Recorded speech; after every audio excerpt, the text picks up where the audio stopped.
Bueno, pues vamos en relación al tema 4 a abordar un poquito la cuestión que sería pues cómo realizar ese informe, ese perfil, esa pericia criminológica, ¿vale? En este caso, bueno, pues sí que es interesante que sepamos que a efectos generales cualquier informe, ¿vale? Cualquier informe pericial pues va a tener que reunir unos requisitos generales, ¿vale? Un encabezamiento, una presentación, luego propiamente lo que es el contenido, donde se expresará el objeto del informe y finalmente unas conclusiones, ¿vale? Efectos más valorativos. En cualquier caso, sí que es verdad que pese a estas generalidades, lo cierto es que, pues bueno, dependiendo de la materia en cuestión, pues habrá que puntualizarse algunos extremos. Bien, tomando como referencia lo que acabamos de decir, es decir, una primera parte en la que aparezca un título, el procedimiento, una identificación del profesional que va a realizar esa pericial, seguido de lo que sería propiamente el objeto de ese informe, delincuente, la víctima, y seguido después de lo que sería ese momento en el que evidentemente se requiere ese informe, por ejemplo, antes del juicio oral o, por ejemplo, lo que sería ya propiamente ya en la ejecución, ¿vale? Pues bueno, pues sí que tenemos pues diferentes situaciones en las que pues se podrá hacer uso de ese instrumento. A modo de ejemplo, pues un caso sería la adopción de medidas cautelares, bien en relación al sujeto activo, bien en relación al sujeto pasivo, es decir, en relación al victimario o en relación a la víctima. Por ejemplo, para el primero de los casos, pues en relación a la posibilidad de apreciación de esa libertad provisional, o en relación con la víctima, con el sujeto pasivo del delito, en relación a una protección cautelar, por ejemplo, para determinados delitos específicos, ¿vale? En el caso de terrorismo, por ejemplo, en relación con la violencia doméstica, tomando en consideración pues la ley que se mencionó en el vídeo anterior del año 2001, ¿vale? 8/2001, relativa a la protección también integral de la familia, o bien en relación con lo que sería la violencia de género, tomando por antonomasia ya pues la ley del año 95, ¿vale? La ley orgánica 3595. Otras posibles situaciones, bueno, de las cuales podría informar un criminólogo serían en relación con la valoración del hecho ilícito, con la individualización de la pena, determinación de daños y perjuicios y ejecución de la condena impuesta, ¿vale? En relación al primero de los casos, valoración del hecho ilícito, bueno, pues cómo se llevó a cabo esa acción, ¿no? Hubo ensañamiento en el caso del homicidio, hubo alevosía, entonces ya nos iríamos, ¿no? Con ese ensañamiento, esa alevosía, un asesinato propiamente dicho, ¿vale? Todas aquellas características que al fin y al cabo, pues, son interesantes de cara a esa valoración también judicial. O, por ejemplo, si hubo conciencia forense, si realmente esa persona que cometió el ilícito lo que quiso después es disimular una escena del crimen, engañar a las personas que estaban investigando ese hecho, etcétera. Pues todos esos aspectos habrá que también considerarlos. De cara a la individualización de la pena, ¿vale? Considerar todos aquellos aspectos que efectivamente inciden en ese reproche personal dirigido al autor del delito.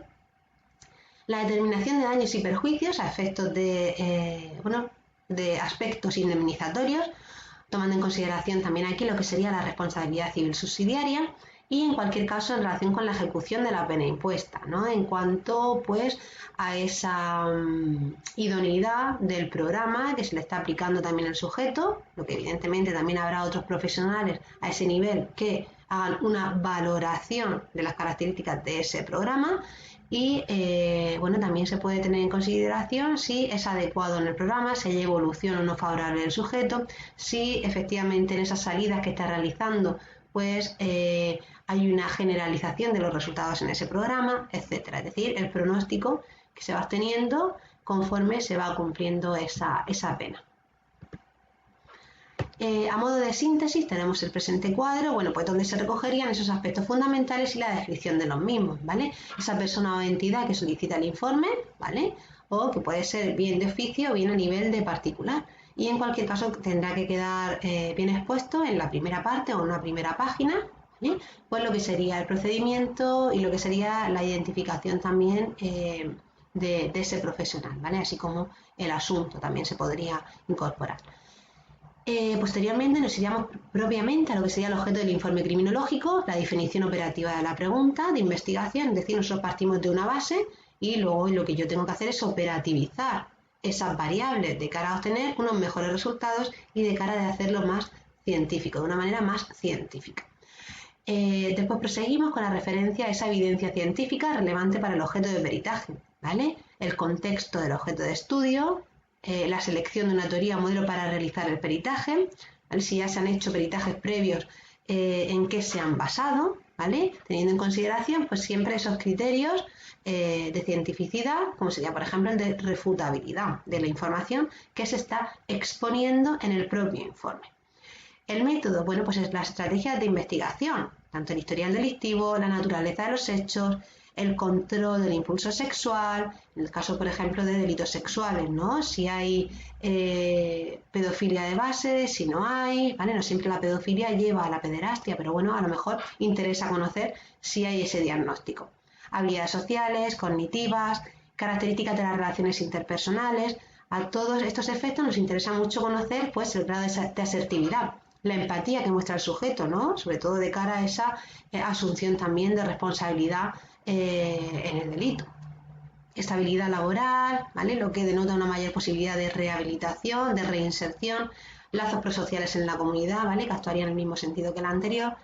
Los instrumentos son los materiales que han sido empleados, entrevistas semiestructuradas, familiares, con el propio interesado, el contexto temporal de la exploración, ¿vale? Pues puede ser que a lo mejor el sujeto esté viviendo una etapa de crisis asistencial, unos momentos bastante traumáticos, que también habrán de ser recogidos, y bueno, y otros procedimientos, ¿no? Como el desarrollo de otras pruebas o posibles incidencias que haya habido en el momento de esa exploración.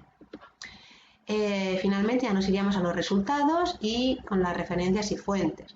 En los resultados, bueno, pues se pone expresamente de manera objetiva, sin calificaciones subjetivas, pues lo que se obtiene de esas entrevistas realizadas, de esa exploración que se ha realizado y en última instancia se pueden citar esas referencias y fuentes, centrando bien lo que serían las conclusiones en cuanto al objeto de estudio que se ha planteado o por el cual se ha demandado ese informe y finalmente pues debe de firmar el profesional, poner el lugar, fecha, firma que hemos mencionado y se puede poner también una cláusula de cierre, entre otras que sería la relativa a que efectivamente las conclusiones son acordes con las circunstancias, con el sujeto evaluado, las circunstancias concretas, pero no serían extensibles a otros ámbitos, ¿vale? Si esas circunstancias cambian.